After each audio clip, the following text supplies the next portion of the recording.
تو ذمہ داری ہماری ہے عمل کرنا، فقط پبلک تک کیسے پہنچانا ہے وہ ہماری ذمہ داری۔ دیکھیں دو لوگ ایک ساتھ لگے ہیں،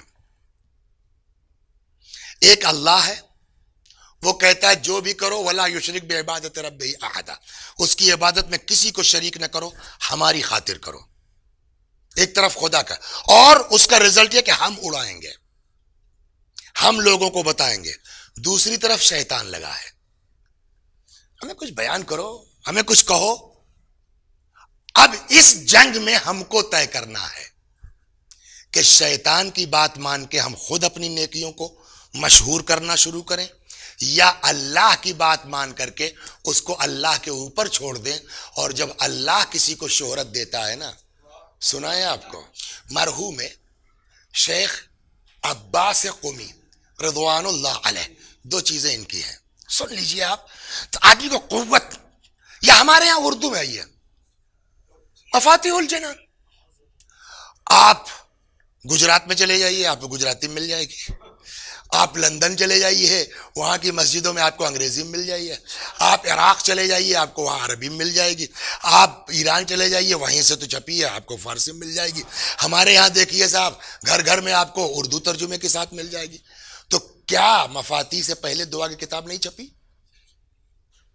کوئی نہیں یعنی جن کتابوں سے لیا، اقبال وغیرہ سے نقل حوالہ دیا ہے کہ جیسے سید نے فرمایا، اور اقبال جن کتابوں کے حوالے سے لکھا ہے ان کتابوں کو ہم لوگ نہیں جانتے، لیکن یہ کتاب ہر گھر میں موجود ہے۔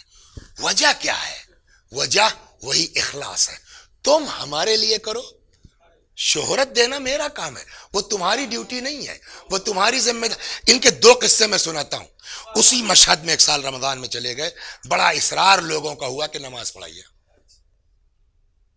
رکوع میں گئے، بعض کہتے ہیں نماز تمام ہونے کے بعد، بعض تو یہاں تک کہ رکوع سے نماز توڑ دی۔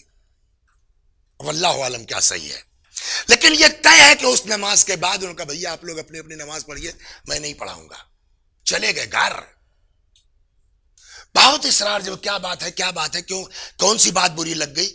کہنے لگے کہ میں رکوع میں تھا، تو ہوتا ہے نا آدمی لیٹا یا اللہ، تو آواز نزدیک سے آ رہی ہے کہ دور سے آ رہی ہے سمجھ میں آ جاتا ہے۔ میں رکوع میں تھا، میرے کان میں پیچھے سے آواز ہے یا اللہ، اندازہ یہ کافی پیچھے سے ہے، اندر خوشی کا احساس ہوا، بڑے لوگ پڑھ رہے ہیں میرے پیچھے۔ دیکھیں شیطان نے اپنا کام کر دیا، لیکن خدا مدد کرنے کے لیے تیار ہے۔ فوراً مجھے کیا مطلب، ایک آدمی ہو یا 1000 آدمی، تم سے اس سے کیا مطلب ہے؟ یہ خوشی کا جذبہ کہاں سے آیا؟ اس کا مطلب تم ابھی خالص نہیں ہوئے ہو، تم نماز پڑھانے کے لائق نہیں ہو۔ خود فیصلہ کر لیا اور چھوڑ دیا انہوں نے نماز، چلے گئے۔ اور کر جب اتنا اخلاص ہوگا نا تو 100 برس کے بعد بھی آپ بتائیے کہاں جو ہے مشہد مقدس اور کہاں یہ ہندوستان، آج ذکر ہو رہا نہیں ہو رہا ہے؟ یہ ان کے ایک صلوات بر محمد و آل، دوسرا قصہ اور تمام۔ ان کے والد ایک اور صلوات بر محمد، سنیے، دعا کرتے ہیں واقعاً اللہ اس ماہ عظام ماہ محرم میں پالنے والے ہم سب کو خلوص نیت کے ساتھ امام حسین علیہ السلام کی عزاداری کی توفیق عطا فرما، کہ صرف تیری رضا کی خاطر، تیری فاطمہ کی خوشنودی کی خاطر، تیرے حسین کی خاطر یا اللہ ہم سب کو ان شیطانی وسوسوں سے نکال لے۔ میری مجلس، ان کی مجلس، میرا حصہ اتنا اچھا، ان کا حصہ، پروردگارہ ہم کو ان چیزوں سے بلند فرما۔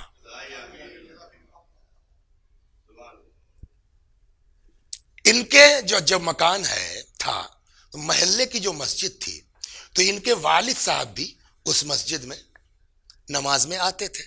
تو ان کی مسجد کے جو پیش نماز صاحب تھے، وہ نام لکھا تھا ذہن سے نکل گیا، بہرحال پیش نماز صاحب، تو وہ نماز کے بعد ظہرین کے ممبر پر آتے تھے اور ایک کتاب لے کے اس سے جو ہے وہ بیان کرتے تھے، درس اخلاق وغیرہ حدیث وغیرہ سناتے تھے۔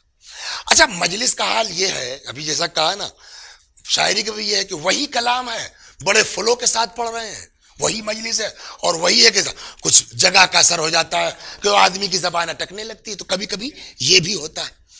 اس دن اتفاق سے مسجد کے پیش نماز صاحب کا بڑا زبردست فلو تھا، بہت زبردست مجلس ہوئی. وہ مجلس کر کے اپنے گھر گئے. شیخ عباس قمی رضوان اللہ علیہ اپنا درس ورس سے حرم سے وہ بھی نماز پڑھ کے گھر پہنچے. اچھا، ہر باپ کو شوق ہوتا ہے کہ ہمارا لڑکا، تو آدمی جس کی جو سطح ہے وہیں تک تو سوچے گا، ہمارا لڑکا بھی ان کی طرح ذاکر ہو جاتا، بڑا خطیب ہو جاتا.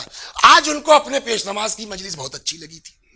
تو اب جب شیخ عباس گھر پہنچے، یہ دیکھیے اخلاص اس کو کہتے ہیں، گھر پہنچے تو کہنے لگے بیٹا میرا بھی دل چاہتا ہے کہ تم بھی ہمارے مسجد کے پیش نماز صاحب کی طرح پڑھنے لگو. بڑھیا، آج کیا مجلس پڑھی.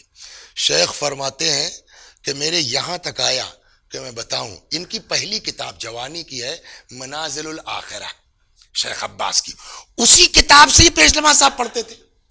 ابا کو نہیں پتا، کہ میرے یہاں تک آیا کہ میں کہوں ابا جس کتاب سے مولوی صاحب پڑھ رہے تھے وہ میری کتاب ہے، میری لکھی ہوئی ہے.